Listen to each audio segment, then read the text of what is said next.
திருச்சிற்றம்பலம்.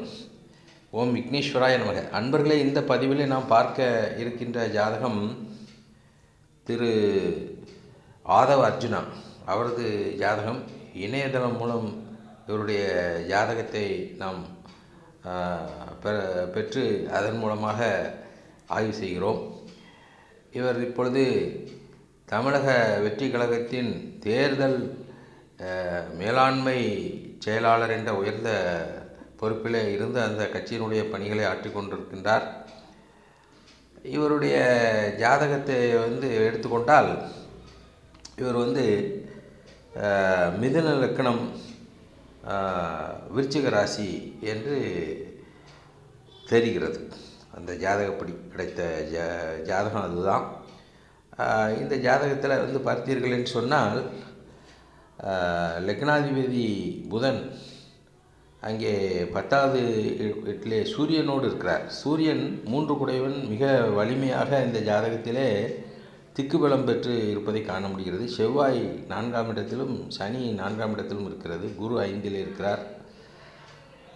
லக்கணத்தில் ராகு 7ஆம் இடத்தில் கேது. அது ஒரு மிகச்சிறப்பான ஒரு அமைப்பு. 9இலே சுக்கிரன்.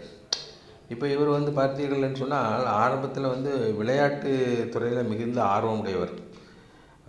கூடைப்பந்து விளையாட்டில் மிகப்பெரிய பிரபலமான வீரர்.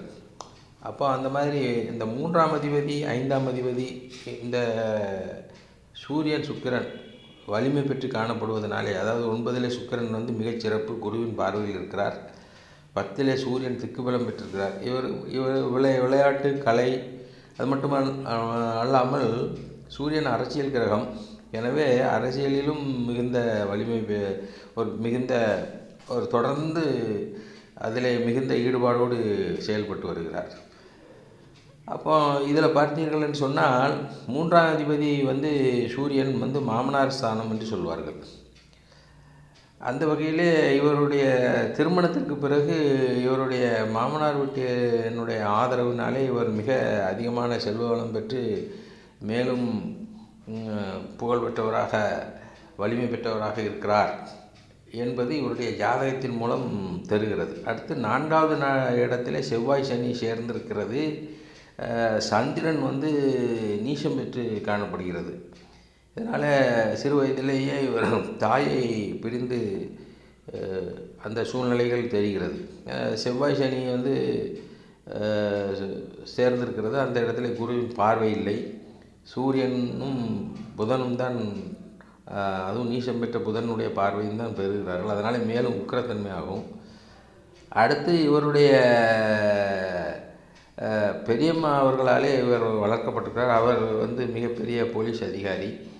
அந்த வகையில் இந்த ஜாதகம், அதாவது 11வது இடம்தான் இந்த பெரியம்மா பெரியப்பா அந்த ஸ்தானத்தை குறிக்கும். அந்த 11 கூடிய ஸ்தானம் செவ்வாய் மிக வலிமையாக வக்ரகதியிலே சூரியனுக்கு நேர் எதிர்த்தாற்போல் இருப்பதையும் அதை காண முடிகிறது. அதனால் அவர் மிகுந்த செல்வாக்கு உடையவராக இருந்திருக்கிறார். இப்படி பல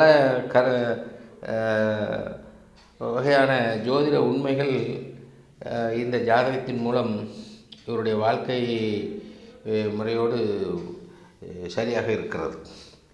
இப்பொழுது இவருக்கு இந்த கோசார ரீதியாக சனீஸ்வர பகவான் பெயர்ச்சி என்பதெல்லாம் ஓரளவு சாதகமான நிலை என்று தான் சொல்ல வேண்டும். குரு அடுத்து கடகராசியிலே செல்லும் பொழுது இவர் அதிகமான சிறப்புகளை பெறுவதற்கு வாய்ப்பு இருக்கிறது. இவருடைய ஜாதகத்திலே லக்கணத்திலே ராகு 7இலே கேது. அது ஒரு வகையான சிறப்பான ஒரு, அதாவது கேந்திரங்களில் ராகு கேது அமைவது என்பது ஒரு சிறப்பான யோகம்.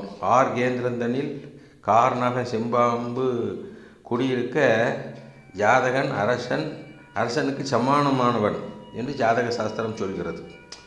அந்த அளவுக்கு அதனால தான் அரசியலிலே மிகுந்த ஆர்வமுடையவராக இருக்கிறார். அரசியல் கிரகம் சூரியன் வேறு மிகவும் வலிமையாக இருப்பதை பார்க்க முடிகிறது.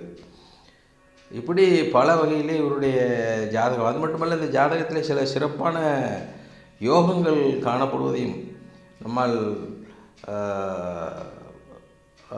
பார்க்க முடிகிறது. அதாவது சூரியன் தெற்கு பலம் பெற்றிருப்பது ஒரு மிகப்பெரிய சிறப்பு பார்த்துக்கிடுங்க. அதில் 9ஆம் இடத்து சுக்கிரன் மிதுன லக்னத்தின் யோகாதிபதி குருவின் பார்வையிலே மிகச்சிறப்பாக அமர்ந்திருக்கிறார். அடுத்து அடுத்து இங்கே செவ்வாயும் சனியும் மிக வலிமை பெற்று வக்கரகதியிலே இருப்பதும் சிறப்பு. நன்றி, வணக்கம்.